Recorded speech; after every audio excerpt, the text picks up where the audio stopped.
Hello everyone, in this video we are doing some more concepts. तो सबसे पहले है फिजिकल स्टेट ऑफ सब्सटेंस। तो अगर जैसे मैं आपको एग्जांपल दूं कि अगर मैं कहूं कि आपके पास सी गैशियस फॉर्म में है plus O two gaseous form में है और प्रोडक्ट आपका आया CO2 गैशियस फॉर्म में। अगर मैं कहूँ H2 गैशियस फॉर्म में है, O2 गैशियस फॉर्म में है एंड जब ये कंबाइन करेंगे आपको देंगे H2O। तो this will be in the liquid form. तो G stand for gaseous, L stand for the liquid, S stand for the solid, aqueous stand for the AQ. Now corrosion होता है कि मेटल का धीरे धीरे खराब होना जब वो ऑक्सीजन वाटर या गैसेस के कांटेक्ट में आएंगे। The process of slow conversion of metals का धीरे धीरे कन्वर्ट होना एक ऐसे सब्सटेंस में जो हमें नहीं चाहिए जब वो कांटेक्ट में आते हैं ऑक्सीजन वाटर और गैसेस के। तो इसको हम क्या कहते हैं? क्रोजन। सबसे अच्छी एग्जांपल है रस्टिंग ऑफ आयरन या फिर टार्निशिंग ऑफ सिल्वर। आपके घर में सिल्वर चांदी होगी और चांदी थोड़ी देर बाद काली होनी शुरू हो जाती है, तो वो क्या है? Tarnishing of silver. और आपके घर में आयरन होगा, आयरन रोड्स होती हैं, आयरन रोड्स जो आयरन है उसमें जो है रस्ट लग जाता है, जंग लग जाता है, तो वो है क्रोजन। वो एग्जाम्पल है क्रोजन की। तो रस्टिंग जो है हमारे सिलेबस में, तो आयरन जब ऑक्सीजन और वाटर या फिर मॉइस्चर के कांटेक्ट में आता है और उसके ऊपर वो सिल्वर सब्सटेंस से रेड सब्सटेंस में कन्वर्ट हो जाता है, उसको हम क्या कहते हैं? रस्ट। रस्ट का फॉर्मूला क्या होता है? 2Fe2O3 dot XH2O means 4Fe plus 3O2 plus H2O will form 2Fe2O3 dot XH2. Its name is a hydrated ferric oxide and it's the formula of the rust. तो जब rust लगता है तो जो आयरन ऑब्जेक्ट्स हैं वो week होनी शुरू हो जाती हैं। अब रस्ट को बचाते कैसे हैं? आपने देखा होगा आपके घर में आयरन रोड्स के को पेंट कर देते हैं। So by painting you can prevent them from rusting. Grease कर देते हैं, ऑयलिंग दे देते हैं, या फिर आयरन आर्टिकल्स को किसी और मेटल से जो है कोट कर देते हैं। That is known as galvanisation. तो गैल्वेनाइजेशन क्या होता है? जब हम अपने आयरन आर्टिकल्स को जिंक मेटल के साथ कोट कर देते हैं ताकि उसको रस्टिंग से बचा पाएँ, तो उसको हम कहते हैं galvanisation. As you know that कि जिंक जो होता है मोर रिएक्टिव होता है आयरन से। तो अगर खराब होना भी होगा जिंक होगा, हमें जो मेटल चाहिए वो नहीं खराब होगा।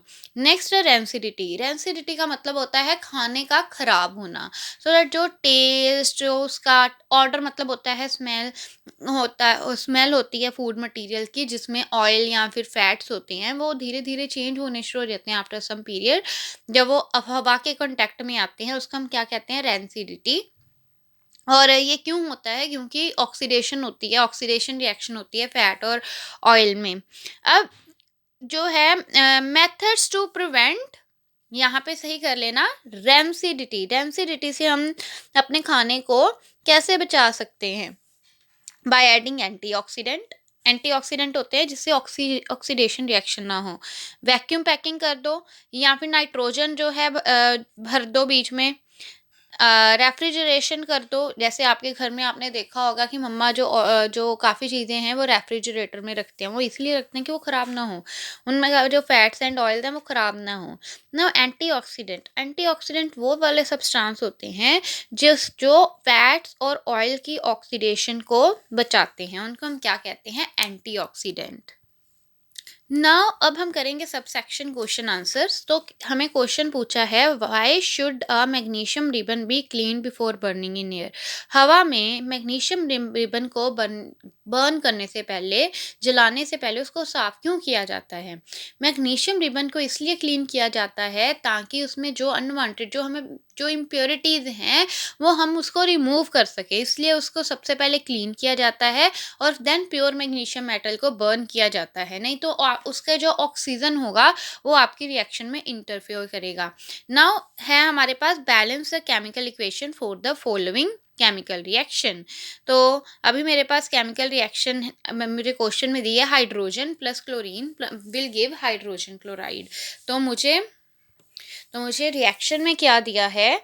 Hydrogen plus chlorine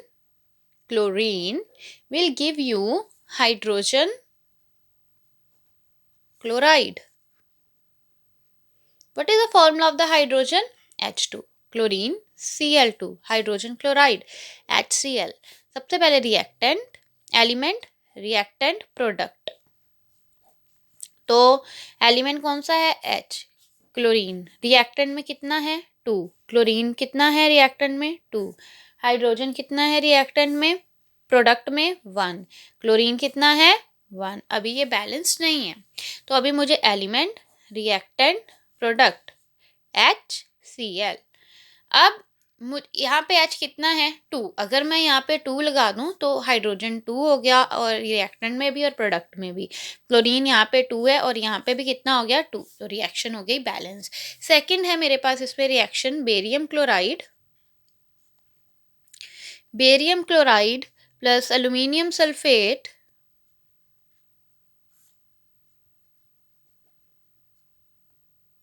will give barium sulfate, will give barium sulfate plus aluminium chloride. तो what is the formula of the barium chloride? It's formula is BaCl2। इसके लिए आपको फॉर्मूले आने चाहिए। What is the formula of the aluminium sulphate? Al2SO4 thrice. Now what is the formula of the barium sulfate? BaSO4. And what is the formula of aluminium chloride? AlCl3. Now again element, reactant, product. Element कौन सा है? Barium Ba, chlorine Cl, aluminium Al, sulphur oxygen. तो barium कितना है? तो barium कितना है? 1। यहाँ पे कितना है? 1। Chlorine 2, chlorine 3, aluminium 2, aluminium 1। ठीक है। एंड सल्फर, ये बाहर जो 3 है वो सल्फर का भी है ब्रैकेट के बाहर, और जो ऑक्सीजन का भी है। तो सल्फर 3, सल्फर 1, ऑक्सीजन 4 3 12 4। तो अभी मेरे पास ये जो इक्वेशन है वो बैलेंस्ड नहीं है, तो मुझे इसकी बैलेंसिंग देनी पड़ेगी। तो मैंने एलिमेंट्स दोबारा लिख लिए। यहाँ पे बेरियम कितना है? 1। यहाँ पे कितना है? 1। चलो इसकी तो अभी हम नहीं देखते। यहाँ पे एल्यूमिनियम कितना है? 2। यहाँ पे भी हमने लगा दिया 2। एल्यूमिनियम कितना है? 2 2। क्लोरीन 2 3 6। यहाँ पे तो 6 हो गया, लेकिन यहाँ पे 2 है, क्या लगाऊं? 3। तो यहाँ पे मैंने लगाया 3, तो क्लोरीन कितना हो गया? 3 2 6। नाउ बेरियम कितना है? 3, और यहाँ पे कितना है? 1। तो यहाँ पे मैंने लगा लिया 3। नाउ सल्फर कितना है? 3, और यहाँ पे कितना हो गया? 3। Oxygen 4 3 12, 3 4 12। Equation balanced. Now third equation है आपके पास, sodium plus water will form sodium hydroxide plus hydrogen. Sodium plus water will form, sodium hydroxide का फॉर्मूला NaOH, हाइड्रोजन। तो ये मैंने आपको एटलीस्ट 60 फॉर्मूले भेजे थे, आप उसको लर्न कर लो। तो अभी इसमें element, reactant, product, element sodium, hydrogen, oxygen. ये टेबल बनाना इतना नेसेसरी नहीं, अगर आपको सीधी आती है तो आप सीधी भी कर सकते हो। Sodium 1, hydrogen 2, oxygen 1, sodium 1, oxygen 1, hydrogen 1 + 2 3। इसका मतलब अभी हाइड्रोजन नहीं बैलेंस। तो हाउ विल बैलेंस? तो मैंने यहाँ पे लगाया 2, तो यहाँ पे भी लगाएंगे 2। तो सोडियम कितना हो गया? 2, और मेरे पास यहाँ पे सोडियम कितना है? 2। यहाँ पे ऑक्सीजन कितना है? 2। लेकिन यहाँ पे कितना है? 1। तो यहाँ पे लगा दिया 2। ऑक्सीजन भी बैलेंस्ड हो गया। हाइड्रोजन 2 2 4, 2 + 2 4। तो ये भी इक्वेशन हो गई बैलेंस्ड।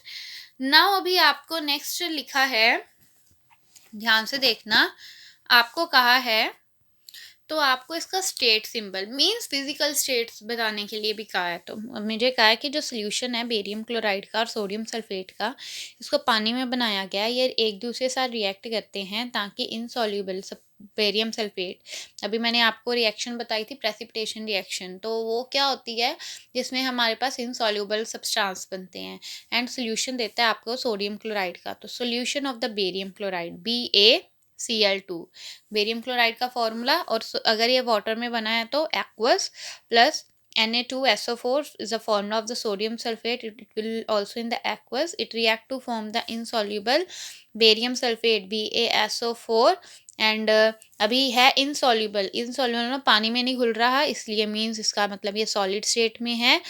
प्लस अभी नेक्स्ट है मेरे पास NaCl, तो ये भी सोल्यूशन है, ये भी हमारे पास क्या होगा इन द एक्वस फॉर्म। तो element, reactant, product, barium, chlorine, sodium, sulphur, oxygen, तो मैंने एलिमेंट लिखे हैं। तो बेरियम क्या है 1, बेरियम क्या है 1, क्लोरीन क्या है 2, क्लोरीन क्या है 1, सोडियम क्या है 2 और सोडियम क्या है 1, सल्फर 1, सल्फर 1, ऑक्सीजन 4, ऑक्सीजन 4। तो अभी इसमें ऑक्सीजन और बेरियम के सिवा, यहाँ सल्फर के सिवा कुछ और बैलेंस नहीं है, तो मुझे हर एक एलिमेंट बैलेंस करना है। तो barium, chlorine, sodium, sulphur, oxygen. तो अगर मैं यहाँ पे सोडियम 2 है, तो अगर मैं यहाँ पे 2 लगा दूँ तो मेरे पास जो है सोडियम कितना हो गया 2, सोडियम 2, वहाँ पे भी कितना है 2, barium 1, barium 1, chlorine 2, chlorine 2, sulphur 1, sulphur 1, oxygen 4, oxygen 4। तो इसी तरह आप जो है फर्दर और भी रिएक्शन बैलेंसिंग दे सकते हो। नेक्स्ट आपको भी क्वेश्चन है कि जो सोल्यूशन है of a substance X is use to wash white washing, कलियों के लिए काम आता है। Name the substance X is use for white washing, जो सब्सटेंस एक्स है फॉर द वाइट वॉशिंग उसका नेम बताओ और उसका फॉर्मूला लिखो। एलिमेंट एक्स है वो है क्विक लाइम, जो कलियां होती हैं घर में वाइट कलर वाली वो क्विक लाइम होता है या फिर कैल्शियम ऑक्साइड होता है और उसका फॉर्मूला होता है CaO। नाउ रिएक्शन लिखनी है हमें, तो CaO कैल्शियम ऑक्साइड में जब आप वाटर डालोगे तो वो क्या बनाएगा calcium hydroxide reaction, calcium hydroxide compound. ना कहता कि जो अमाउंट है, ये जो एक्सपेरिमेंट नीचे दिया है, Y is the amount of gas, जो गैस कलेक्ट होती है इन टेस्ट ट्यूब्स में वो डबल क्यों आती है। ये आपके पास इलेक्ट्रोलाइसिस का प्रोसेस है जिसमें जो ये आपके पास टेस्ट ट्यूब है इसमें ऑक्सीजन है, ये इसके में ग्रेफाइट रोड लगाई है, यहाँ पे रबर स्टॉपर्स हैं और ये एक्ट कर रहा है as a node. Now this is your plastic mug, this ये जो टेस्ट ट्यूब है इसमें हाइड्रोजन है और ये जो है यहाँ पे वाटर की फॉर्मेशन, ये वाटर के बीच में फॉर्मेशन हो रही है, वाटर है वो डिसोसिएट हो रहा है और वाटर डिसोसिएट होके आपको क्या दे रहा है H2 और O2। तो जो वाटर है जब वो इलेक्ट्रोलाइज होता है तो वो आपको देता है H2 गैस 1 इलेक्ट्रोड पे, O2 गैस अनदर इलेक्ट्रोड पे, जैसे हमने अभी डायग्राम में देखा। तो 2H2O जब ब्रेकआउट होगा तो क्या देगा 2H2 प्लस O2। आप देख सकते हो कि O2 1 है लेकिन H2 2 है। तो 2 मॉलिक्यूल ऑफ वाटर जो हैं जब हाइड्रोलाइसिस के बाद 2 मॉलिक्यूल देंगे हाइड्रोजन गैस के और 1 मॉलिक्यूल देगा ऑक्सीजन गैस का। सो आप इसको ऑब्जर्व कर सकते हो कि जो हाइड्रोजन है वो डबल है as comparison to the oxygen. Now कहते हैं कि जो कॉपर सल्फेट सोल्यूशन का जो कलर है वो क्यों चेंज हो जाता है जब उसमें आयरन नेल को डिप किया जाता है। तो iron plus copper sulphate will give you ferrous sulphate. ये जो फेरस सल्फेट का जो सोल्यूशन है ये आपके पास कौन सी रिएक्शन हो रही है डिस्प्लेसमेंट, ये सल्फेट आयन इस आयरन के साथ लग गया। तो इन दिस रिएक्शन जो आयरन है वो रिप्लेस करता है या डिस्प्लेस करता है कॉपर को सोल्यूशन में से।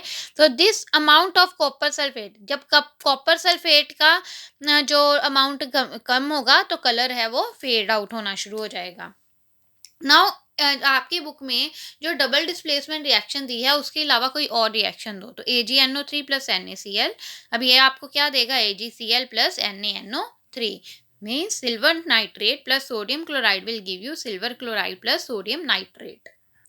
ना ऑक्सीडेशन कौन सा प्रोसेस था जिसमें ऑक्सीजन ऐड होती है और हाइड्रोजन लूज होता है, और हमारे पास रिडक्शन कौन सा प्रोसेस था जिसमें हाइड्रोजन ऐड होती है और ऑक्सीजन लूज होता है। तो अभी हमें कहा है कि आइडेंटिफाई करो जो सब्सटेंस ऑक्सीडाइज हो रहा है और जो रिड्यूस हो रहा है। अगर मैं कहूँ 4Na+O2, तो अभी मुझे प्रोडक्ट साइड में देखनी क्या चेंज आई। यहाँ पे टू Na है, यहाँ पे ऑक्सीजन साथ में आ गया, इसका मतलब इसमें क्या हो रही है, ऑक्सीडेशन। तो सब्सटेंस ऑक्सीडाइजेज, तो सब कौन से किस चीज में ऑक्सीजन आई, सोडियम में आई, तो सोडियम। तो यहाँ से देखना है कि किसमें जो है हमारे पास ऐड आती है। नेक्स्ट ने ऐड होगा ऑक्सीजन, तो copper oxide plus H2 will form copper plus H2O। तो सब्सटेंस कौन सा रिड्यूस हो रहा है, कॉपर ऑक्साइड। कैसे, यहाँ पे कॉपर ऑक्साइड है, वहां तो कॉपर ही रह गया, मीन्स ऑक्सीजन का लूज हो गया। तो इसमें जो कॉपर लूज हो रहा है, इसका मतलब यहाँ पे हो रही है रिडक्शन। तो इस कॉपर रिड्यूस हो रहा है CuO। H2 में ऑक्सीजन ऐड हुआ तो ऑक्सीडाइज कौन सा हुआ, H2।